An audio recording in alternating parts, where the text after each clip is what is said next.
prepped. I was motivated by another agent in another market, so I wanted to put something together for you guys this morning. So first things first, good to see you. Kyle, thank you for all of your continuous energy and pushing everybody to come together in this prospecting challenges and things like that. Now, tell everyone when the challenge is for the people that don't know. For the people that don't know, get with the program. All right, the challenge is going down today. It's going to be every Wednesday from 9:30 to 12:30. Either you can be in the Walnut Creek office or in whatever office, or you can be at your home office. But at the end of the challenge, message me, either text me or DM me how many contacts you made, how many conversations, and how many leads, and how many calls. So, but we're going to get it all together, and then I'll do another video for how much the team did that day and obviously who participated. So let's get everybody into it. Raymond, I'm talking about you. Same with you, Miles. Bring it in. Woo!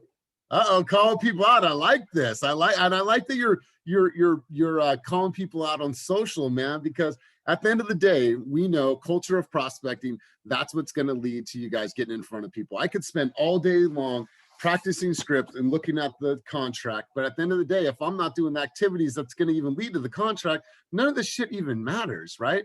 It's becoming a master at prospecting and making daily connections, right? You should be able to talk to at least 1 to 3 people every single day that are thinking about buying or selling real estate and having some positive conversations. But that's never going to happen if you're not doing your prospecting. So you guys, really quick, I just wanted to you guys, I am standing up right now. I want everybody to stand up for me really, really quick.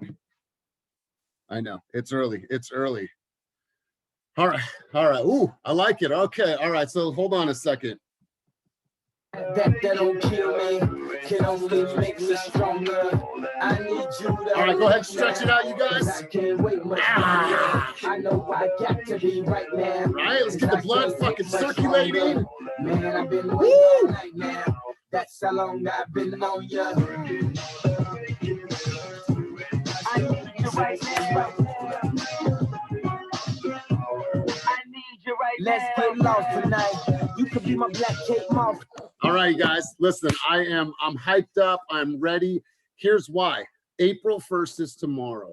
What does April mean to you guys? When we're walking into April, what does that mean to you guys? I want to hear a little bit about, for me, it represents change, a new season. The sun is out, businesses are open.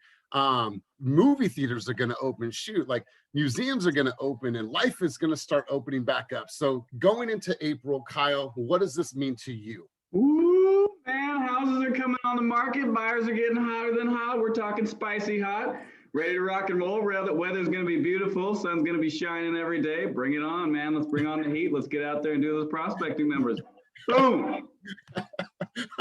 That's what I call it, Kyle, because it's fucking excitement level. Patrick, how about for you? April 1st, tomorrow, what does that mean? What does that represent? And how does that make you feel?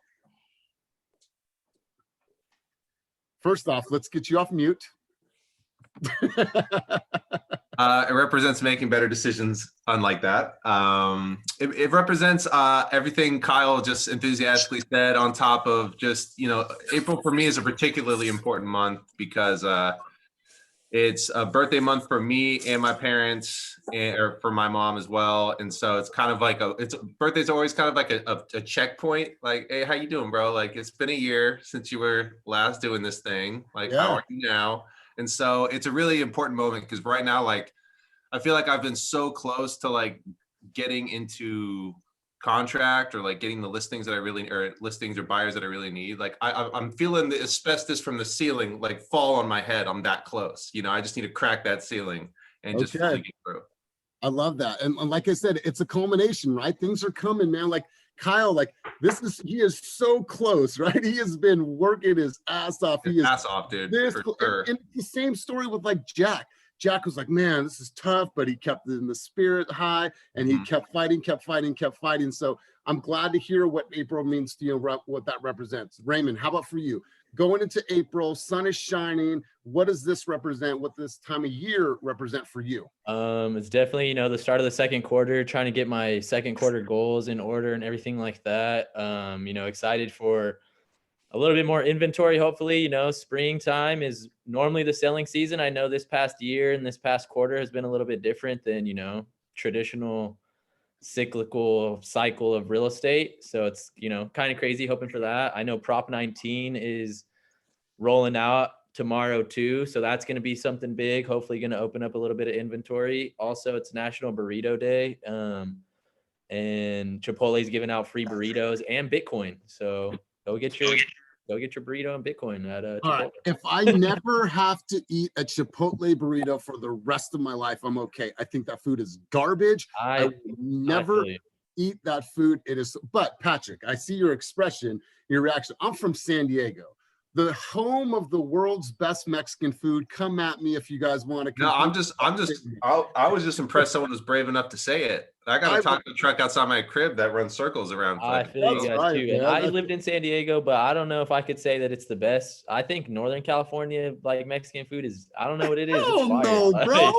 Dude, I lived in San Diego for a long time, and I loved Cali burritos. Stop it. San Diego is close to the motherland. Like, come on, Dude, best Mexican exactly. food in there. Thank you. Rosa's in the house. She's from the 619. We'll go all, you know, we don't put in our burritos in San Diego. We don't put fucking lettuce in our burritos. All right. We could go on all day about this, but you come to San Diego when I'm there, bro. I'll take you to the best places in town. But I love what April represents to you. Miles, walking into a new quarter, new springtime, sun is shining. What does this time of year represent for you and your business? Absolutely. And before I get into that, I'm definitely going to need all these Mexican food spots recommendations. I appreciate that. I need another reason to go to San Diego anyway. But in terms of that, it's beautiful. It's beautiful. But in terms of April, I just look at it as like the beginning of the second quarter. I'm happy the weather is starting to warm up. Honestly, I'm not really a winter person. I much rather be outside and whatnot, mingling with people, etc. So yeah, just time to ramp up and just keep pushing on, basically. Man. Yeah, that's right. I love that. I love that. What about for you, Kevin? Hey guys, good morning. Wrong Kevin. Go for it, man. Oh, sorry. Yeah, which Kevin? You go. See, Bowie's never on these calls. I'm surprised. Can you hear me okay? Okay, cool. Spring to me means like the flowers are blooming. So like I gotta pop through this quarter. Been so close, writing on so many, and you know, it's time to come out and make these things happen. I'd love to try to get 3 or 4 under contract this quarter. Yeah, and I love that. And I love that. What's up, Dewey? So I love it. Like starting to blossom, right? Things are starting to bloom, and things are starting to bloom in your guys' business. And I'm seeing it. It's like a culmination of all the things that you're doing. And then finally, this beautiful thing is starting to blossom. So I think that you're right on the edge of something blossoming for sure. Miss Terry, I know that you're driving, but what does this time of year represent for you? New quarter, new season, sun is out. What does this time of year represent for you? I'm excited. Good morning, everybody. Good morning. The sun is out, I'm out. It's like gives you more opportunity to kind of move around, I think. And I like being out and about, but I'm so excited. Everybody's so happy. Oh my goodness. I'm looking forward to more relationships because as they're starting to loosen up the COVID stuff a little bit more as far as the new home developments. I'm just excited. Yeah, I love, you could feel it, right? Can you guys not feel it in what Terry's saying? Like you could feel it, you could sense it. Like she's truly excited about what's going on. Like there's something about that vitamin D and that energy that we get from the sun, because it seemed like when we first went into the pandemic last year, felt like it was gloomy for a while, right? I don't know if it was just mentally it was gloomy, but it felt gloomy for a long time. And so love it, Terry, love the energy. How about for you, Miss Pamela?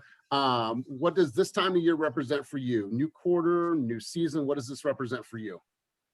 Pretty much everything everyone else said, and new beginnings, just new beginnings. I would, I'll leave it at that. Okay, I love it. I love it. Wonderful. Let's go over to Miss Melissa. Melissa, been loving your videos and your content. Keep that shit going. So what does this time of year represent for you and for your business? Well, I loved hearing everyone's, because actually I'm going to be like the downer. I realized it was April and I was like panicked at first because I haven't done as much as I wanted to do, but I much prefer everyone else's take on it. And I mean, I do love the spring. It is exciting, and definitely I hope we can do open houses again. So maybe that's what that is. It's so funny to think that there's agents that are starting out in this business in this last year that have never done an open house, right? If you've been in this game for more than a couple of years, we've all done an open house, right? But to have grown your business without an open house, it's crazy to think, right? And I think for us, Melissa, think about this. Jen, who did $20 million in production last year, was our top producer, went 5 months without an escrow. Now that's an extreme case, but she's a mom, she has an 8-year-old daughter. So there was this sense of like almost panic, but she's like, I am going to run my offense and I'm going to keep my head in the game and I'm going to do this and I'm going to finish strong, and ended up at 20 million, right? And so you can make your whole entire year in a quarter. And I promise you that I've seen it done time and time again. How about for you, Carmen, what does walking into April represent? New season, sun is shining. What does this time of the year represent for you and your business? It started off slow for me. It's funny, you were just commenting about that, having dry months. Like I close maybe like one a month, which is still good. But for me as a single mom also, I feel that shit when I don't have, a couple deals in the pipeline ready to close. Like for me, it does give me a little bit of anxiety. So to now, this last week, I took 2 listings. I have another 2 coming this week. So it comes in waves. And so for me, this month is just kind of setting the setting the way that the rest of the year is going to go. Now it's starting to pick up. So for me, it's closing some more deals, getting some more listings on the board, and selling as many families as I can. Totally. And Carmen, it's like believing when it's the hardest to believe, right? Mm-hmm. When the deals are fleeting, when they're not right there, we're like, damn it, where's my next escrow? And for the parents in the room, you guys know what kind of pressure that is. When you have somebody that is looking up to you that you need to provide for, and like that pressure is on you, it creates so much. But it's like, we have to keep on believing that I'm still going to run my routes. I'm still going to run my offense. And look at things turned around, and they have always turned around your business. That's why you have continuously been a top producer. So good stuff, Carmen. Appreciate you sharing. Joaquin, hey, bro, great video you made. I love that TikTok or that reel that you made. Good stuff. Joaquin, what does this time of year represent for you? New season, new, energy. What does this time of year represent for you and your business? Yeah, good morning, everybody. I don't know if you can hear me. I'm driving right now, but we can hear you loud and clear, my man. Awesome. Yeah, same thing. I kind of missed the burrito talk. I don't know what was going on there, but I jumped in a little bit late, man. But anyways. Let's talk about this for a second. Okay. Mr. Raymond Rosales wanted to say that Northern California burritos and Mexican food are better than San Diego. And I said, come at me, bro. I'm from San Diego. Hell nah.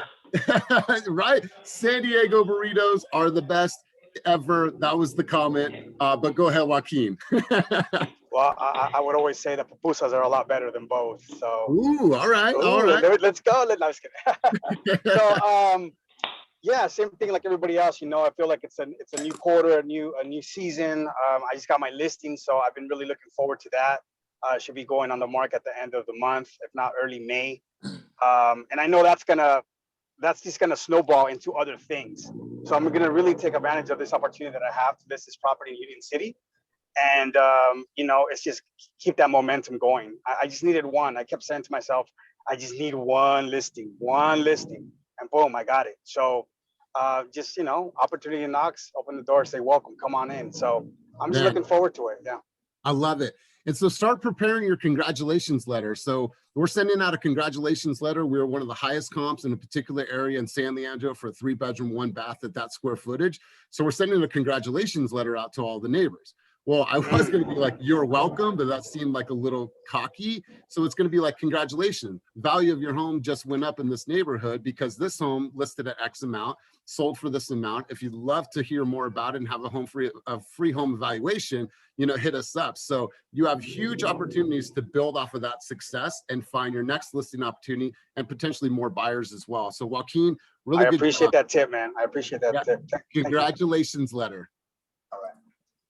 Eric, how about for you, my man? New season. Oh, Eric's on the phone. Let's come back to him.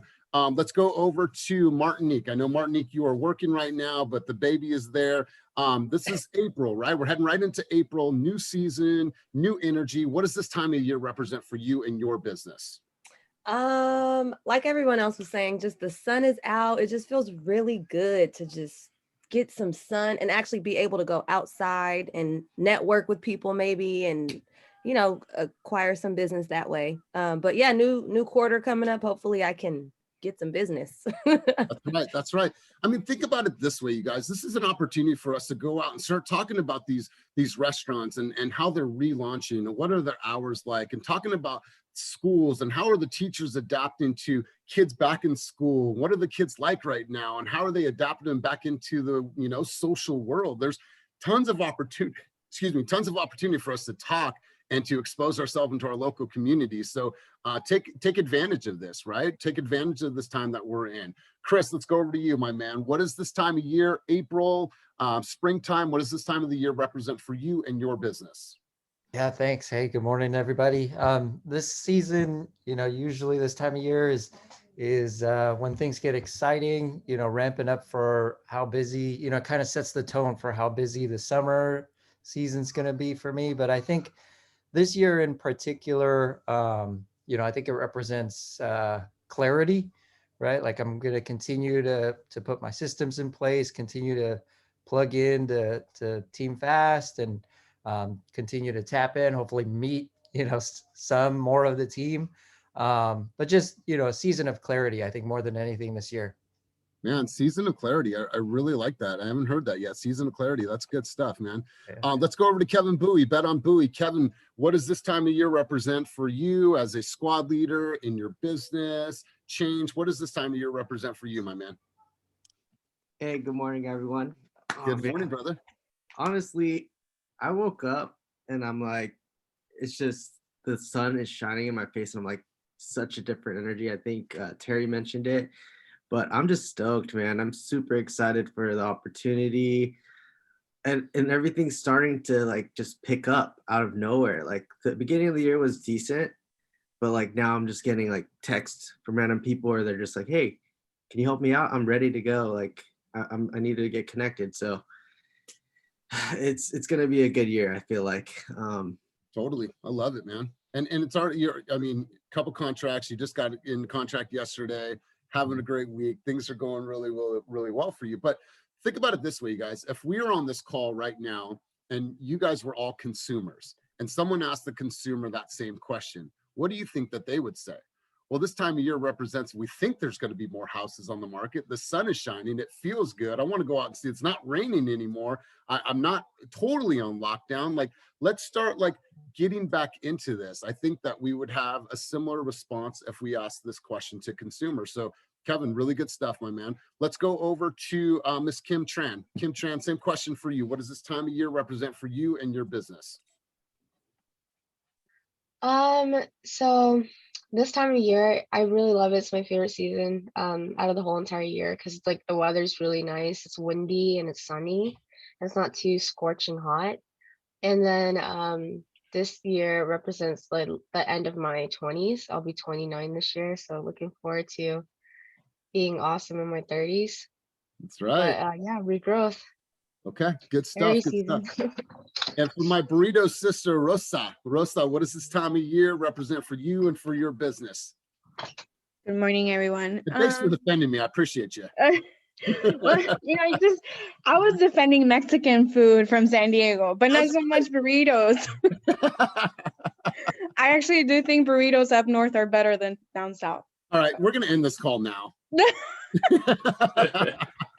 Anyways, for me, it means, I guess, a new beginning as well. Like the sun is shining. Like airs are pumping through my lungs. I feel good. It's been a good beginning of the year, and I feel like I'm getting, it's just starting. So if more homes come on the market, I feel like I'm just going to be even stronger for my buyers, and I'm just going to get them into contracts. So I'm looking forward to it.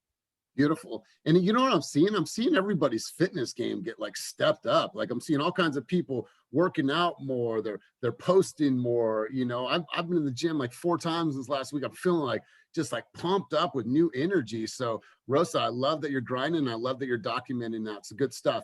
Eric, how about for you, my man? You've had an incredible run so far, had an incredible year last year. What does this time of year walking into April, sun is shining, mean for you and your business? Yeah, I was just thinking about this morning. I when I jumped on, you guys were talking about a dry spell, and that kind of felt like I was on one. Because anyways, But yeah, it's been going good. I mean, last year I think I did like 12 million, and this year I'm already like at 8. You know, it's only April, right? So I haven't done as many deals, but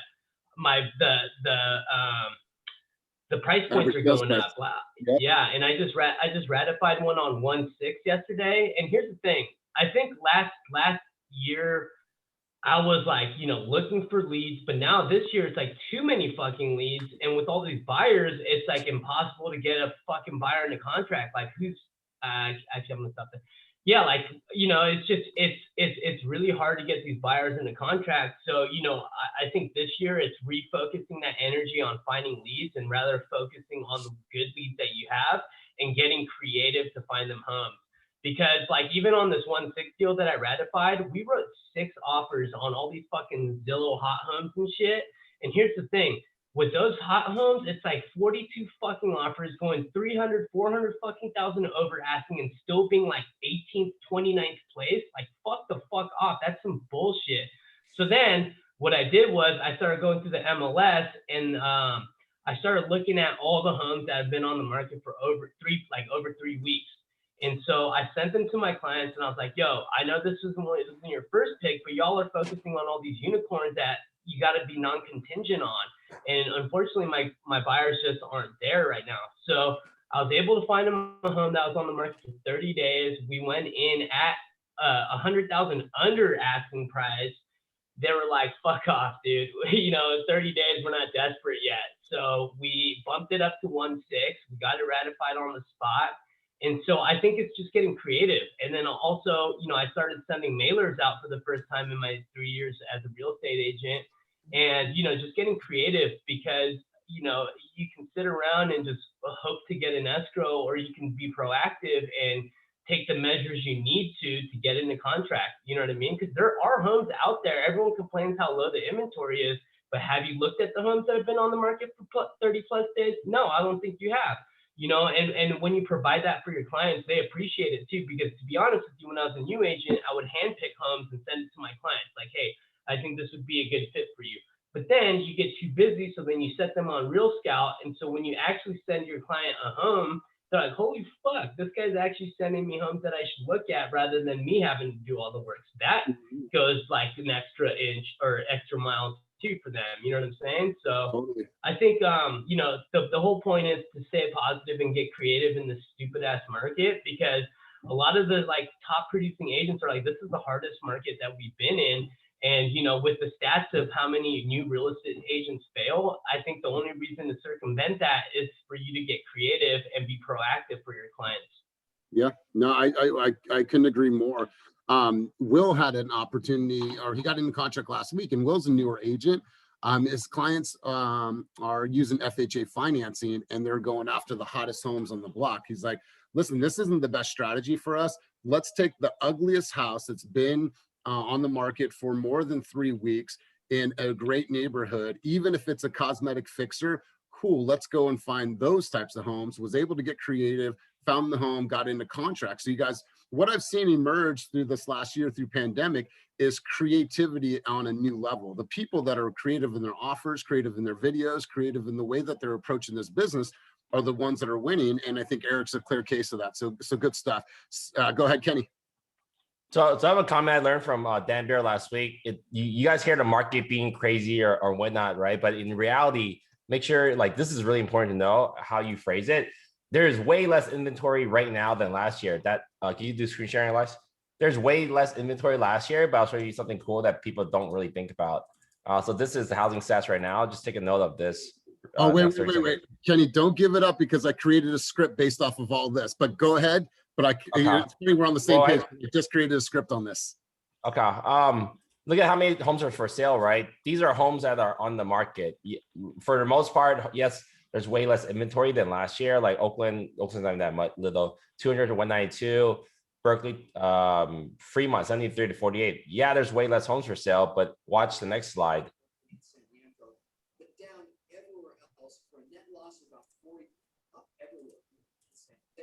But you actually look at sales. Alameda, the city last year, has doubled in sales. Berkeley has almost doubled in sale.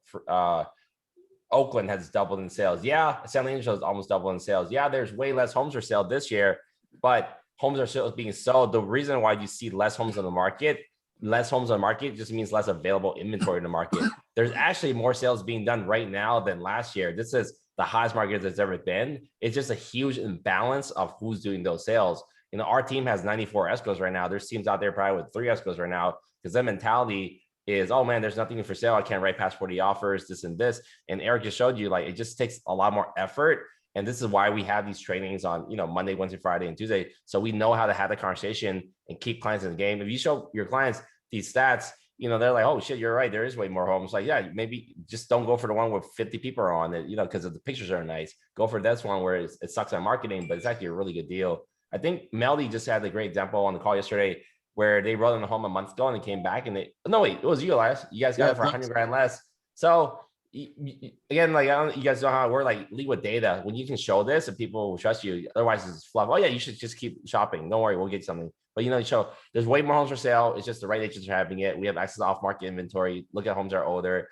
Pricing strategy. Let me call every single agent. If I don't know the agent, let me call every single agent I know if they know the agent. So you got to, like, you just got to work a little harder and smarter to get your buyers in contract. But you know, again, we have probably 70 homes in escrow right now on the buyer side. So our team is doing it. You just have to say the right things.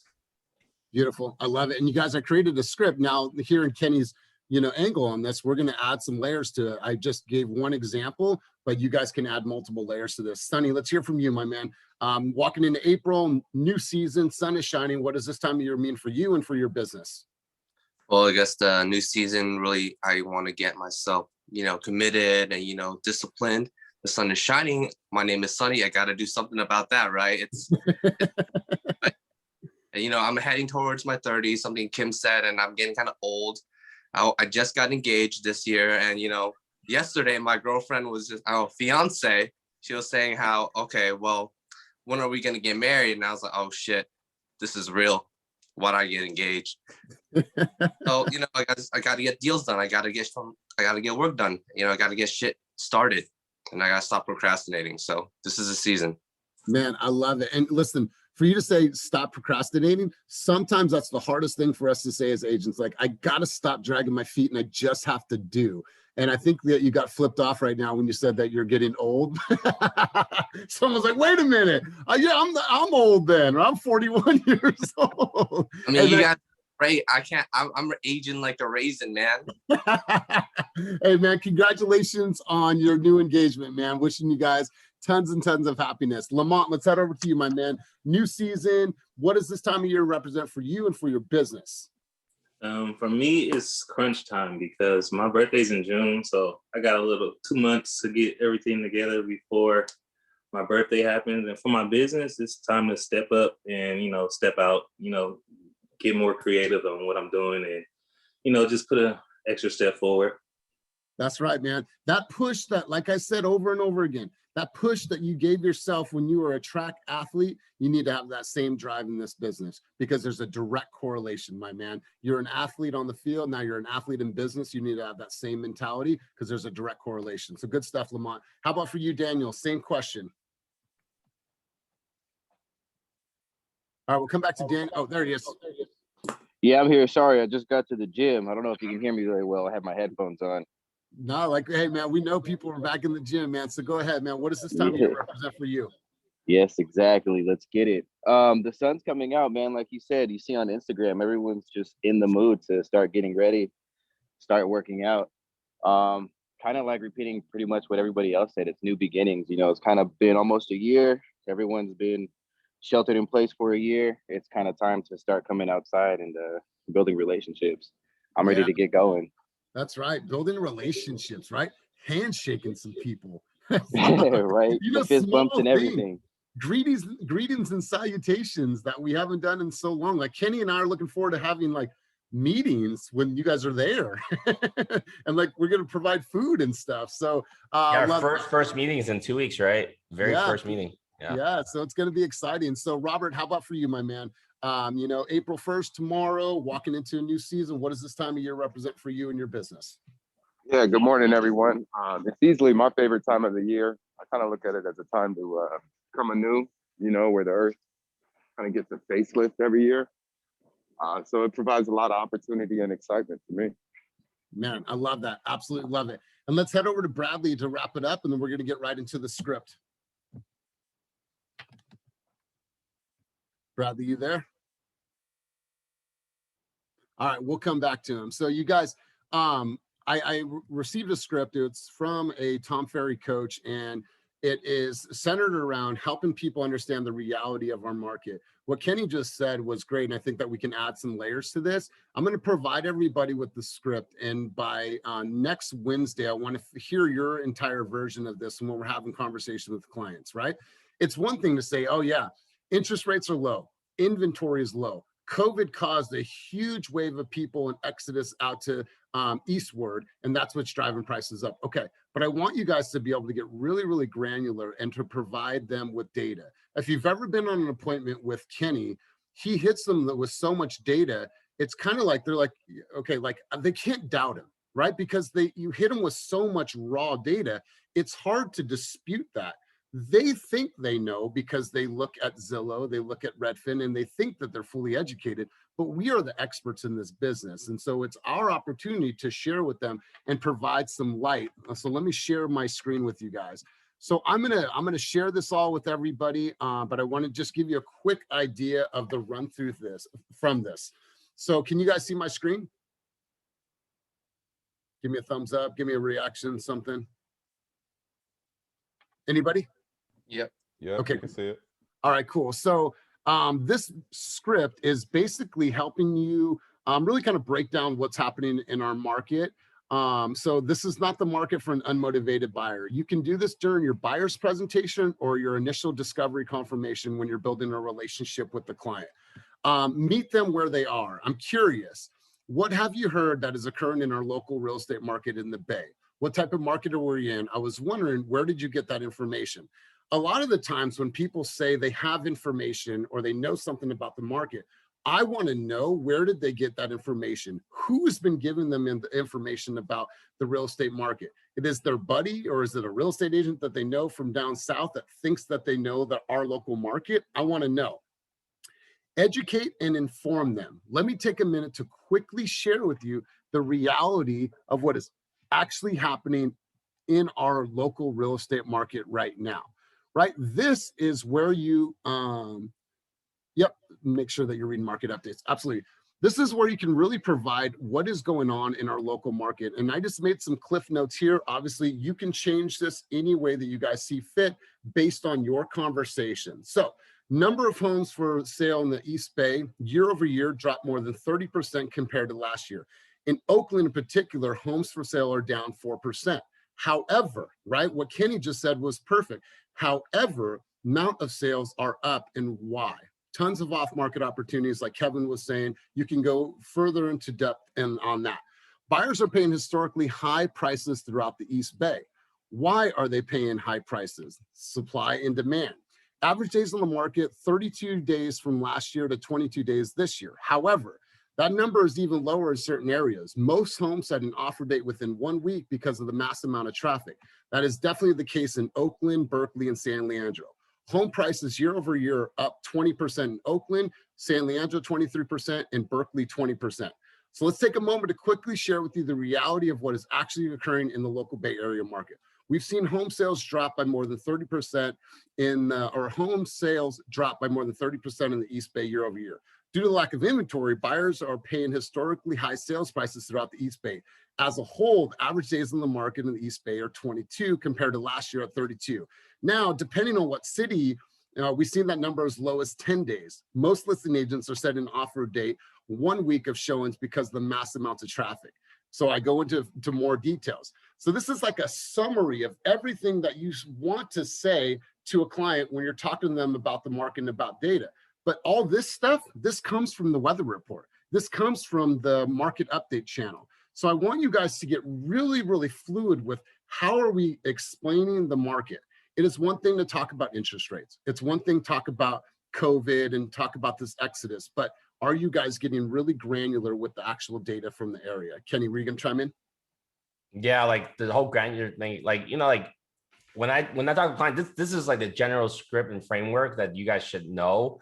But as you're reading the market update channel, so like every time I hop on the phone, and some of you guys have heard my calls recorded in Slack, every time I hop on the phone with a new client, I have something new to say. I'm literally just mostly repeating headlines. I'm not just repeating, I actually absorb it, but repeating headlines from something I read that week. So I'm in the know, right? So like, condo prices are down right now, but there's signs of recovery. I'm sure you also want to assume, or it sounds cool where, hey, I'm sure you've seen some articles in the real estate market. You saw that, San Francisco and Oakland condo apartment prices that tanked out. Like now it's kind of like 0.1% recovery, 1% recovery a month. The first time I've seen that in the last year. So like, you just bring up headlines to kind of reaffirm them. The condo market still sucks right now, but it's actually getting better. And now is probably the best time ever in the next 10 years to buy a condo in San Francisco or Oakland. So you're even thinking about living here and maybe suburban life, living in out in Antioch and Concord and Sacramento and a little further out.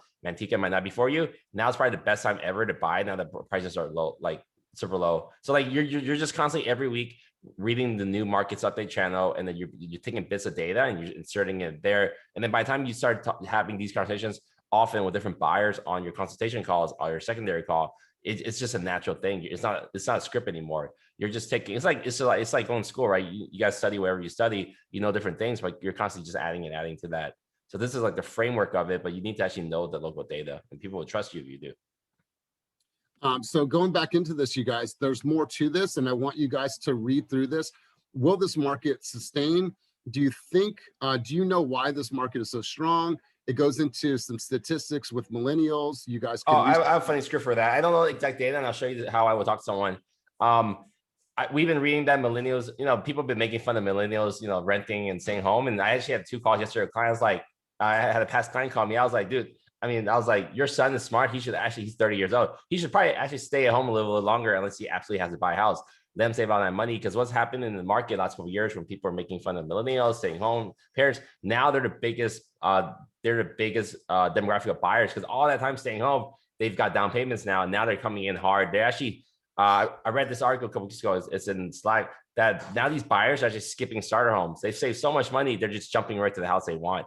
So that could be in our market, like 1.2, 1.5 million a house, because that extra couple of $100,000 they saved, not, living at home, not paying rent, not paying a small mortgage. Now they're jumping in buyer. So you want to make it relatable too. So the whole millennial thing is kind of a fun topic to touch on, that they were, deemed, not that bright, but now they're crushing it. So like just different things where you're mixing up these headlines. And when we think about where we are from like tech positions, that 24-year-olds, 25-year-olds that are getting paid $250 a year, that are walking in entry level and also still living with their parents or getting provided, some type of housing from their parents, that they have extreme amounts of money. So going into this, let's share some statistics about millennials. So look at this. There's a couple other questions here. And then right here, you guys, when it says, here's the strategy that we're going to use to win. You guys should know your strategy, right? We have to move fast. Minimal contingencies with no contingencies, 10 to 20% down above market price, depending on the market where you're writing your offer at. Our lender is going to reach out to the listing agent to completely vet you as a buyer, bringing in additional funds to bridge a potential appraisal gap.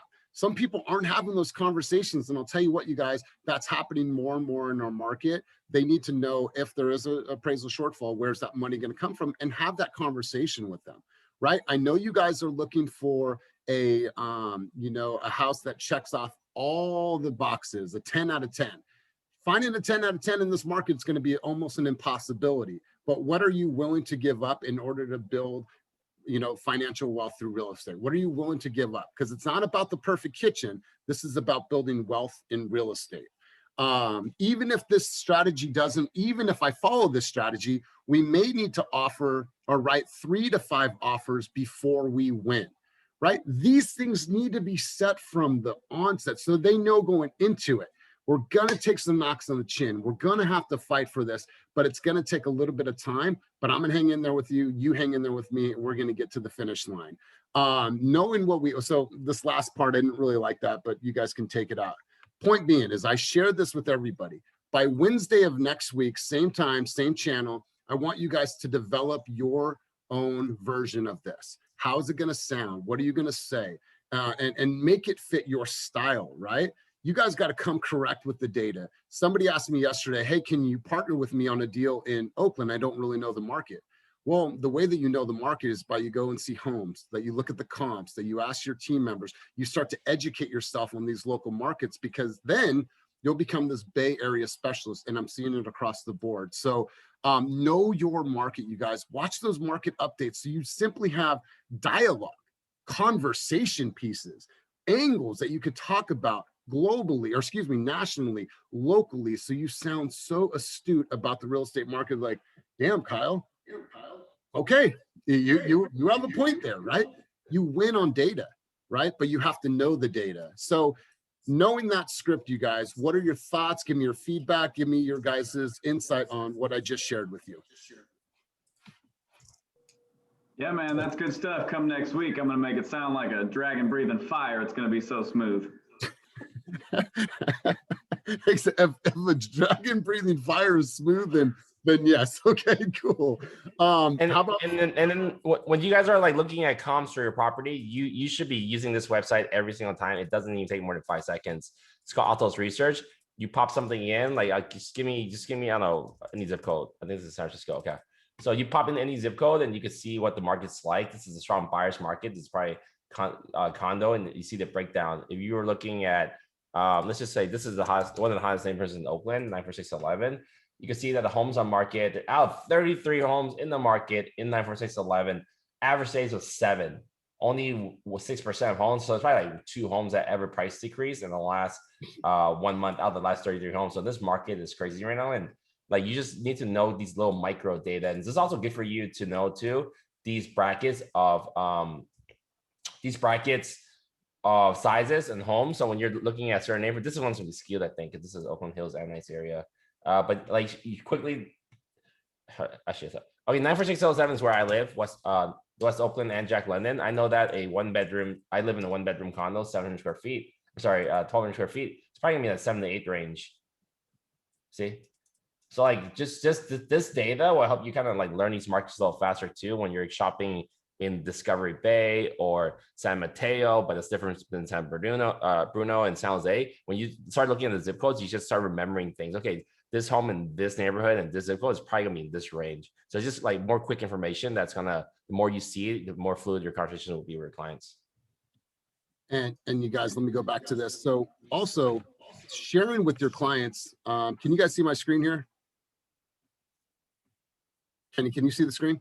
Yeah. And you see here on the far right side, you guys, number of offers.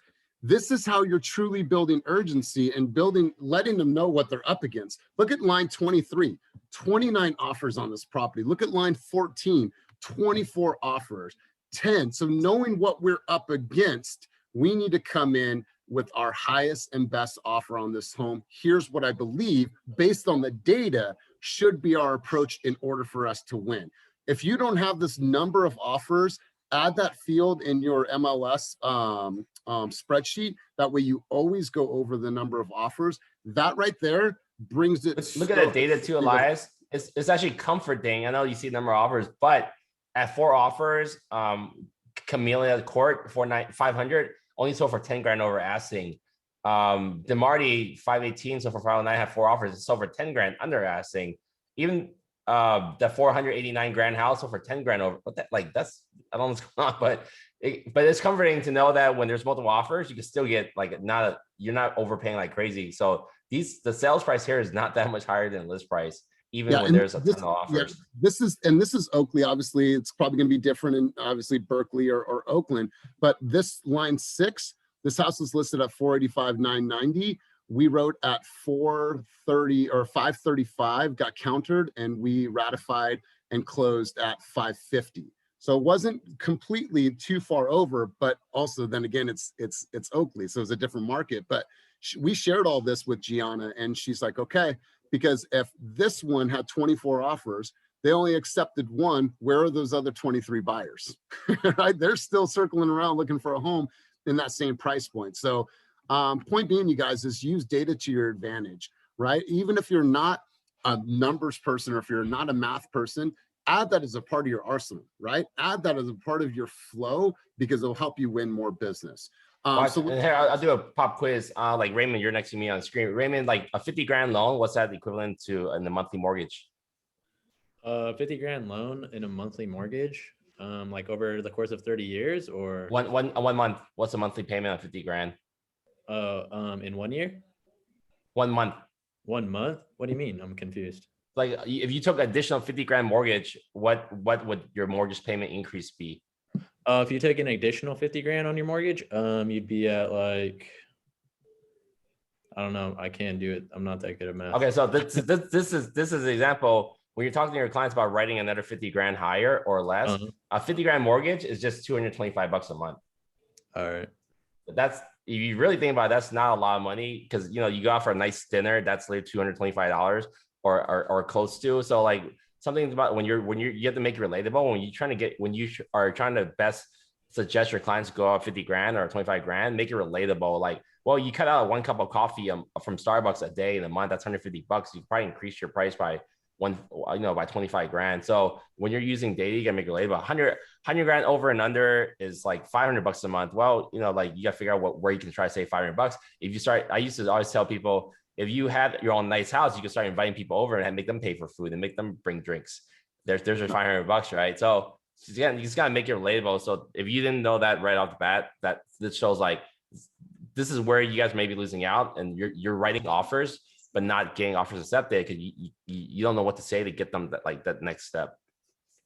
And it's $7.50 a day, right? That's less than we spend at Starbucks, right? We'll go to Starbucks and spend $12 easily, right? So, all right, guys, any other takeaways from this? I'm going to share. I don't think that it was editable. I'll share it with everybody once again.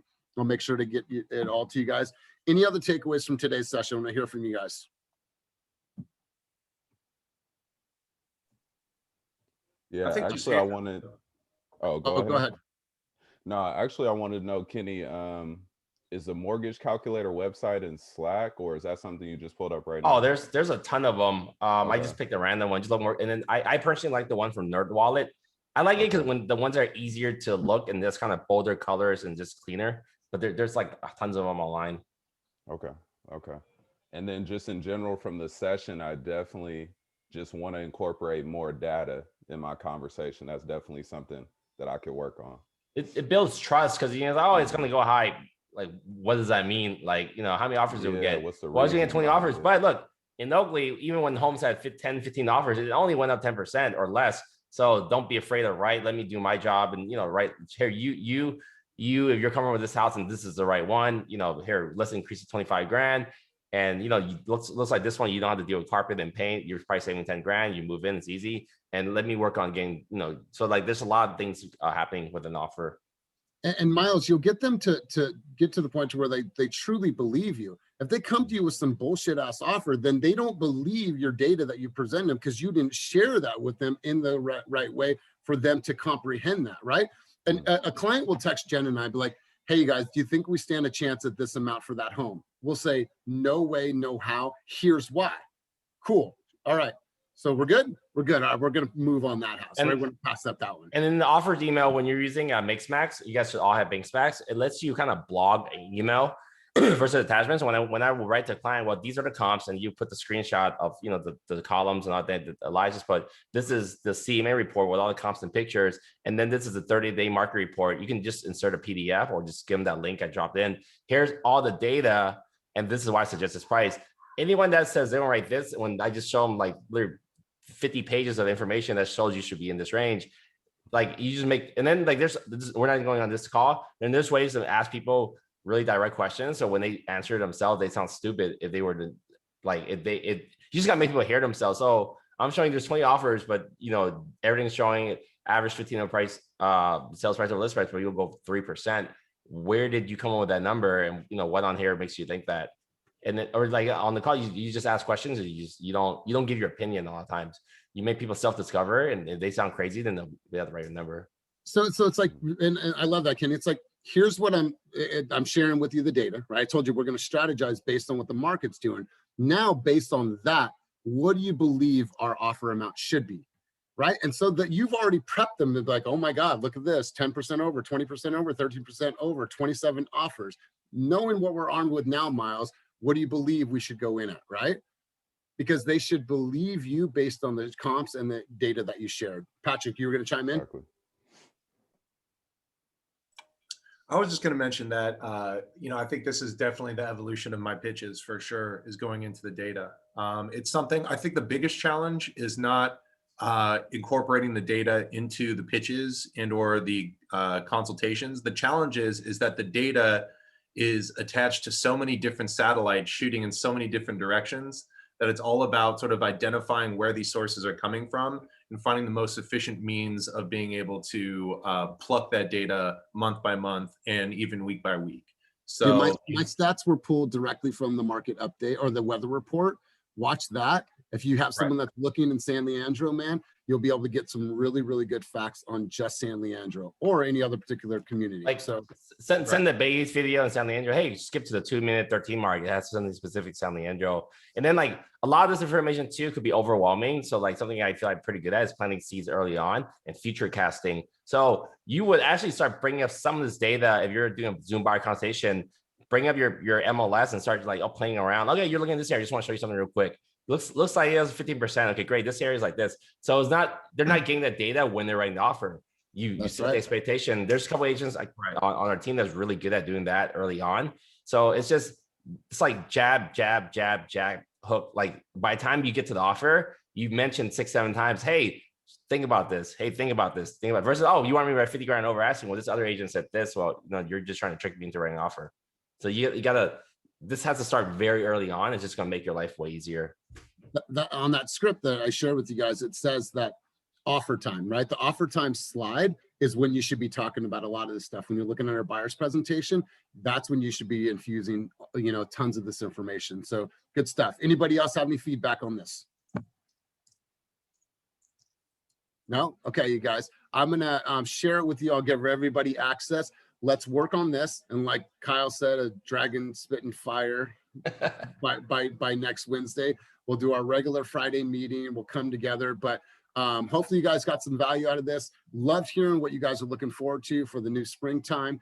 Let's make this like a time of awakening, right? The community is waking back up. The sun is shining. We have so many reasons to be grateful. Let's go out there and own this, right? This is our opportunity to change it and make Q2 one of our biggest quarters and prepare. This, I always say, like a quarter ahead. Like I'm going to do Q2, Q3. So in Q4, I have a great Christmas for my son, right? I'm always looking onward, right? Where are my next escrows coming from? Where are your next escrows coming from? So you guys, really, really good job today. Kenny, thanks for hopping in. Appreciate you guys all being here. At one time, I think we had 24 people in the room. So really, really good job. Really appreciate all of your hard work. Now just take what you've learned and go and apply that. So you guys, appreciate you. Thank you for being here. And Kyle, see Kyle in the office or virtually for Prospecting Challenge today.